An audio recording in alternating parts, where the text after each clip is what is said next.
Xoş gördük əziz dinləyicilər. Cəmiyyətimizdə kifayət qədər müxtəlif bir-birini təksib edən fikirlər var və bu günləri də bir azad bir media var. Yəni necə azad bir sosial şəbəkə var ki, istənilən insan istədiyi formada öz fikrini ifadə edir. Amma bəzən də biz bu eyforiyaya qoşularaq insanlarımız o qədər müxtəlif formalarda nələrisə fikir bildirirlər ki, insanlar əsl həqiqəti kənarda qoyur, insanlar əsl həqiqətlə, batillə, haqqı bir-birindən ayırt edə bilmir.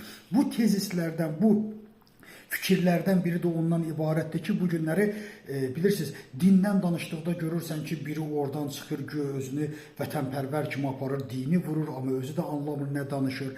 Və yaxud da bir ənənədən danışırsan, bir nəfər çıxır, o ənənəni vurur. Yəni, istənilən formada bu gün Azərbaycanda İstənilən fikri təksib etmə ənənəsi var ki, və bu da insanlarda və nəzərə almaq lazımdır Azərbaycan xalqı kifayət qədər, yəni savada, elmə, oxumağa maraqlı olmadığına görə bu ənənələr onları çaşbaş salır və darmadağın edir. Bu günlərdə tanış olduğum bir məsələ var ki, bu da aktualdır, çoxdan da bu fikirlər var, amma bu günləri yenidən belə bununla rastlaşdım bu fikirlə ki, bu fikir nədən ibarətdir? Bilirsiniz, bu günləri Məhərrəm ayıdır və Məhərrəm ayı olmasıyla bərabər görürsən ki, hər Məhərrəm ayı gələndə bu günü tənqid edən insanlar çıxır ortaya, baxırsan ki, cəhalət qalır bir tərəfdə, möhrumat qalır bir tərəfdə, tökülürlər dinin üstünə, güya bunlar çox ağıllıdırlar, amma dini vururlar. Və yaxud da digərdə bir ənənəvi və biraz da məşhur bir fikir var, amma nə qədər bu fikir çürük və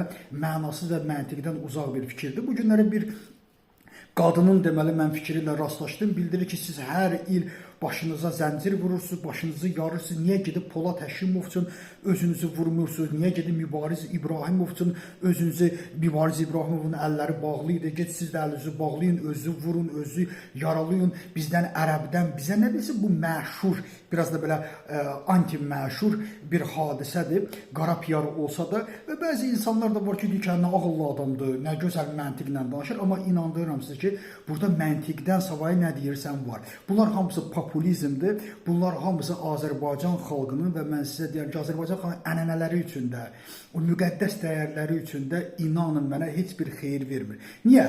Əvvəla onu nəzərə almaq lazımdır ki, biz bu günləri əsl dinlə, əsl mübarizə ilə cəhaləti, möhrumatı və firqəçiliyi bir-birindən ayırt etməliyik. Siz bu günləri firqəçiliyi gəlib əsl dinə qatışdırıb aləmi bir-birinə vurmayın və bu birbaşa özünüzü, öz kökünüzə zərbədir. Əvvəla nəzərə almaq lazımdır ki, Polad Həşimov olsun və yaxud da Mübariz İbrahimov olsun. Mübariz İbrahimovun özünü şəhadətə aparan yol Həzrəti Hüseyn əleyhissalam məktəbidir. Sən necə bu sözü deyə bilirsən? Çünki başları çıxmır, çünki heç özlərinin də xəbəri yoxdur. Nə dediklərini bilmirlər. Dindən danışırsan, dindən də bilməyəcək nədir. Mübariz İbrahimovdan danışır, Mübariz İbrahimovun həyatını belə bilmir. Mübariz İbrahimovun şəxsiyyətini belə anlamır. Yəni, nəyi deyirsənsə, baxırsan ki, arxasında bir populizm durur. Baxın, dostlar, Həzrəti Hüseyn əleyhissalam məsələsi bir bəşəri məsələdir. Artıq o milliyyət anlayışından çıxıb. Necə milliyyət anlayışından çıxıb? Gəlin, mən sizə bunu izah edeyim. Həzrəti Hüseyn əleyhissalama əvvəla bəziləri də deyir ki, o ərəbin qəhrəmanı qardaşım Ərəbistanda, ümumiyyətlə ərəblər içərisində Həzrəti Hüseyn əleyhissalam yad edilmir. Həzrəti Hüseyn əleyhissalam ərəblər üçün qəhrəman deyil. Bunu yadınızda saxlayın. Bütün ərəb qövmü demək olar ki, özünə qəhrəman Bəni Üməyyəni sayır. Muaviyyəni sayır, ərəb milliyyətinin başında onu tutur və onların heç biri İmam Hüseynə hörmət etmir. Bunu nəzərə alın. Zaten hörmət etsələr vurub öldürməzdilər. Bunu nəhayət o küt beyninizə salın. Bu ərəb qəhrəmanlığı məsələsi deyil. İmam Hüseyn məsələsi ərəbi keçmiş, milliyyət anlayışını aşmış bir məsələdir. Necə ki, Che Guevara. Che Guevara o qədər böyük şəxsiyyətdir ki, Che Guevara bütün Latın Amerikası üçün bir yol qoydu, bir qəhrəmanlıq yolu qoydu. Che Guevara ateistidir, amma biz Che Guevara'nı yad edirik. Bu günə Che Guevara'nın köynəkləri ilə gəzir insanlar. Və yaxud da Giordano Bruno özü xristiyandır, amma insanlar onun köynəkləri ilə onları yad edirlər. Və yaxud da Jeanne d'Arc və s. və ilaxırı Nəsimini də bura qatmaq olar. Böyük bir şəxsiyyət, böyük bir təsəvvüf dünyasının böyüklərindən biri, hürufi, amma dərisini soyurlar. Bu Bu günləri bu insanlar kimlər üçünsə bir necə deyirlər, mayaqdır, bir işıqdır. Bu günləri Che Guevara milliyyət anlayışını aşıb. Bu gün Che Guevara'dan dərs alanlar heç Kubalılar deyirlər, heç Venezuelalılar deyirlər. Niyə? Çünki o artıq bəşəriyyətə məxsus olan bir varlıqdır, milliyyət anlayışını aşıb. Yəni o bir yol göstəricidir. Onun dəyərləri insanlara qəhrəmanlıq aşılayır. Onun dəyərləri insanlara vacibdir, lazımdır, hava və su kimi lazımdır. Həzrət Hüseyn əleyhissalam da bunlardan biridir. Məsələn, kimlərsə sual verə bilər ki, mən özüm də dində bu firqəçiləri çox tənqid edən insanlardan biriyəm. Amma biz necə deyirlər, yağı şordan seçməliyik nəhayət. Biz firqəni pisləyirik. Biz möhfümatı vururuq. Bu günləri Azərbaycan xalqının dəyərləri olan Mirzə Ələkbər Sabir olsun, Mirzə Fətəli Axundov olsun və yaxud da Cəlil Məmmədquluzadə, onlar dindar deyildilərmi? Onlar özləri molla ailəsində böyümüş, mollaxananı bitirmiş insanlardılar. Amma məsələ ondan gedir ki, onlar cəhaləti vururdular.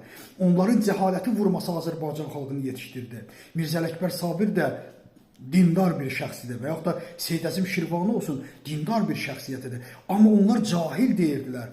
Onlar möhfümat arxasıca gedmirdilər. Həzrət Hüseyn əleyhissalamın məsələsini biz gətirib deyəndə, əlbəttə biz nəyi deyirik? Biz onu deyirik ki, bu kişidən öyrənmək lazımdır. Həzrət Hüseyn əleyhissalamı sən tanımırsansa, onun məktəbini tanımırsansa, artıq sənin onun üçün yaş saxlamağın heç bir mənası yoxdur.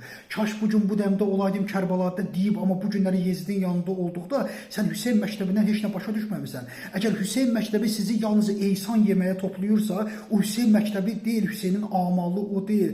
Əgər bu günləri Həzrət Hüseyn deyib, qiyama qarşı qalxdı, haqqı müdafiə elədi deyib də, siz bu günləri öz ölkənizdə zərrə qədər də olsun haqqını tanımırsınızsa, haqqı müdafiə etmirsinizsə, sizin o yasınızın heç bir mənası yoxdur. Sizin o yasınız şpiyonizmə, necə deyərlər, firqəyə və hansısa kiminsə, hansısa dövlətin maraqlarına işləyəcək. Orada Hüseyn yoxdur. Eynən də istər Janna Dark olsun, istər Jordana Bruno olsun, istər Che Guevara olsun. Bu məktəbləri, bu insanların şücaətlərindən bəhrələnmək lazımdır. Çünki insanlıq elə bir varlıqdır ki, onlar həmişə uca insanların fikirlərindən, hərəkətlərindən, inqilablarından ruhlanıblar və bir məktəb yaradıb bunlar. Nələri məktəb yaradıb? Cəhalətləri mi? Xeyr. Onların qiyamları məktəb yaradıb. Onların haqq uğruna mübarizəsi məktəb yaradıb. Onların insanların yaxşılıqları üçün, bəşəriyyətin yaxşılıqları üçün, hüquq üçün, hüquq aliliyi üçün, ədalət üçün vuruşub öz canlarından, ailələrinin canlarından keçiblər. Şəhid olublar. Çünki insanlığı ayıltsınlar deyə. Sən bu məktəbi yaşaya bilmirsənsə, sən bu məktəbdən heç bir dərs almamasan, ona görə sənin sinə vurmağın da, sənin mərsiyə deməyin də, sənin baş yarmağın da heç bir zaten zərrə qədər də olsun mənası yoxdur. Yəni, biz uzun sözün qısası onu demək istəyirəm ki, bu günlər bu stereotiplər ki var ki, sən Polad Həşimova get ağla və yaxud da İmam Hüseyndən danışır, get sən Xocalıya ağla. Qardaşım, bunlar ayrı-ayrılıqda olan məsələlər. Biz bu günləri ərəbə və yaxud da Che Guevara'ya ağladıqda Venezuelalıya, Kubalıya ağlamırıq. Bunu nəzərdə saxla. İstəyirsən sev, istəyirsən sevmə. Özünü nə qədər ağıllı aparırsan, apar ginan. Yadından çıxartma ki, bugün Avropa mədəniyyəti əgər Fransa və Alman mədəniyyəti üzərində yetişibsə, bu günləri şərq mədəniyyəti, müsəlman mədəniyyəti dediyimiz mədəniyyət türk, ərəb və fars mədəniyyəti üzərində yetişib. Sən bunu necə dana bilərsən? Bunu dandıqda çox ağıllı görsənmirsən. Dünyanın ən axmaq insanı səni demək olar. Sənə dünyanın ən cahil insanı demək olar. Ona görə də biz bu mədəniyyət böyük dahilər də, böyük şəxsiyyətlər də yetişdirir. Bizim problemimiz Həzrət Hüseynə ağlamaq deyil. Bizim problemimiz və yaxud da müsəlmanların, şiələrin problemi Hüseynə yas saxlamaq, zəncir vurmaq, sinə vurmaq deyil. Ey qadınlar, ey kişilər, ey özünü belə dırnaq arası böyük şəxsiyyət sayanlar, hərəniz özünüzdən bir şey çıxartmayın. Bizim mübarizəmiz cəhalətlədir və biz onu deyirik ki, sən Hüseyn əleyhissalama nə ağlayırsan, nə edirsən, necə yad edirsən, et. Əsas məsələ tanımaqdır, tanımaq. Ona görə də Allah deyir ki, birinci özünü tanı ki, Allahını tanıya biləsən. Ona görə bizim problemimiz tanımaqdadır. Həzrət Hüseyn əleyhissalamın məktəbi kişilik məktəbidirsə, əgər sənin ölkəndə özünü Hüseynə aid edib, bütün məscidləri, eysan məclislərini dolduran insanlar kişilik gəldi də, haqq gəldi də, haqqı müdafiə edə bilmirlərsə, demək ki, o məktəbdən heç bir nəticə və heç bir bilik əldə etməmisən. Əsas məsələ budur. Ona görə də Hüseyni də tanımaq lazımdır, Che Guevara'nı da tanımaq lazımdır, Nəsimini də tanımaq lazımdır və s. və ilaxır. Tanıdığın şəxslər səndə nəyisə oyatmalıdır. Səndə əsl kişilik ruhiyyəsi, əsl insanlıq ruhiyyəsi və savada məhəbbət oyatmalıdır ki, sən o məktəbdən bir nəticə götürmüş olasan. Təşəkkür edirəm.